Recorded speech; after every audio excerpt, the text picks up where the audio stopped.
Pretty shocking admission coming out of Google. Now, many of you, my already smart, intelligent, good-smelling viewers, you knew what I'm about to tell you. You knew that Google is a big, smelly liar.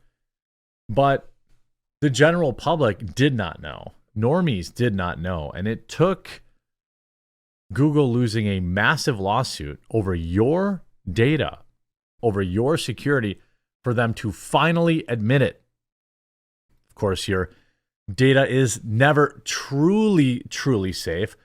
One of the things that I recommend people do is, of course, at least use a VPN. The one I use is private internet access. Check this out. Huge shout out to this video sponsor, Private Internet Access. Look, in current year, everyone basically has to have a VPN. It's a extremely versatile and now basically required tool of browsing the modern internet. And that's why I'm happy to be partnered with Private Internet Access and have been for over a year now. It's a VPN I use, it's a VPN I recommend to my friends and family, and I have a massive discount for my viewers. In short, a VPN allows you to change the location that you may be seen as browsing the internet from. This helps you unlock television shows and movies that might not be available in your area. It allows you to browse the internet anonymously.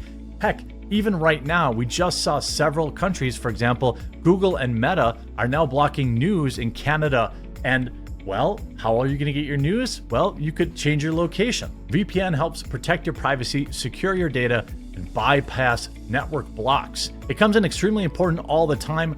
That's why I have it on my computers, laptops, and mobile phones. Private Internet Access is an open source app with no usage logs, unlimited bandwidth, high-speed global server network, dedicated apps, powerful encryption, and 24/7 live support. Unlock the power of the internet and stay censorship-free by using my link in the description below and get yourself... That's right, if you don't have a VPN yet, make sure you pick up Private Internet Access, link in the description and pinned comment down below.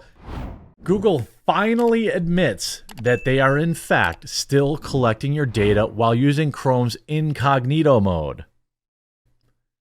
So we use VPNs, boys and girls. Google is finally revealing that it is in fact collecting your data if you use Google Chrome, if you use incognito mode. This comes after the internet giant agreed to settle for $5 billion. $5 billion. The lawsuit claimed that Google collected information like your IP address, device data, even browsing history, despite incognito mode seemingly offering a private browsing experience. Google claimed it warned users about websites potentially tracking their activity in order to dismiss the lawsuit. However, a judge ruled that Google never explicitly told its users that it was tracking them and still collecting their information. If users weren't aware, they couldn't consent to data collection. Now, generally, if you're smart, you're using two soup cans to communicate with a long string between them on the internet, because that way is the only truly secure way.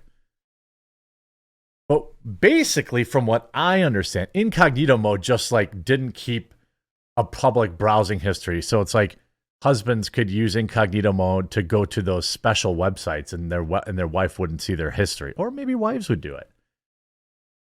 That's about it. And the other thing is, where does this $5 billion go? That's always like a concern for me. Like, you know, like every time FCC or whatever gets these big rewards, I'm probably not getting any piece of this $5 billion. Did you also know that Google can scan your Google Drive? It also reads your emails? Yes, it does all these things. That's why people should use, well, maybe like Proton Mail or something for an example. Or if you can read the comments here, there are probably even more secure options. I mean, even Signal and other end-to-end encryption apps aren't totally safe. But the best you can do is, you know, you can at least make it more difficult for them. This news breaking this morning, Google has now introduced a new disclaimer regarding user privacy, or lack thereof, to Chrome's browsing incognito mode. When users with an experimental version of Chrome open an incognito version, they are now greeted with a blurb that clarifies which browsing data won't be saved, and which information Google will still be able to view. Quote, others who use this device won't see your activity, so you can browse more privately, prawn. The disclaimer reads, according to a report by MS Power User, this won't change how data is collected by websites you visit and services they use, including Google. Downloads, bookmarks, and reading list items will all be saved. So essentially what they're admitting is that incognito mode only prevented your wife from finding out you were browsing prawn, perhaps. I mean, I don't know what else would you use it for? Chrome's old disclaimer, which currently remains visible to most users, is more ambiguous. Now you can browse privately, and other people who use this device won't see your activity. It reads, however, downloads, bookmarks, and reading lists will still be saved. It's this very ambiguity that landed Google a $5 billion class action lawsuit back in 2020. Plaintiffs allege incognito misled users into believing their web activity was truly private, when in actuality, incognito allows websites, internet service providers, and Google itself to still track what users have gotten up to. Lawyers for the plaintiffs argued that Google had even violated federal and state wiretapping laws by collecting data from incognito browsing sessions. Not surprisingly, Google did everything it could to make this lawsuit go away. The company requested a dismissal of the complaint, claiming it had indeed notified users of incognito's confidentiality holes, bonus holes. A federal judge rejected Google's request and allowed the complaint to move forward back in late 2022. Court filings revealed Google employees and executives knew of incognito's failings and saw the mode's spy guy as a liability. The tech giant's marketing chief even sought to make incognito truly private to avoid confusing users, but the suggestion was ignored. Now Google is paying the price. The company agreed in December 2023 to dole out a $5 billion settlement in early 2024. Though a judge has until February 24th to approve the settlement, Google is already working to prevent similar complaints by altering incognito's greeting text, while only those using Canary, Google's early release experimental version of Chrome designed for developers, can currently see the new disclaimer. The fact that it's even on Canary hopefully means it's coming to mainstream Chrome soon. Google Chrome is, it's built on Chromium. It's a code set.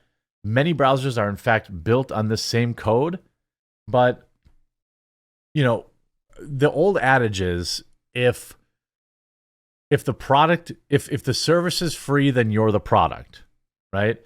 So, it's a free app, it's this, that, and the other thing, all that. Well, they're just selling your data.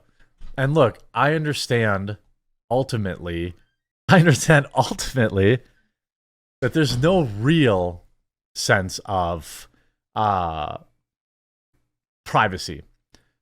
One of my friends always says kind of like, you can only do so much essentially, because if you use a smartphone, basically everything you do is getting collected.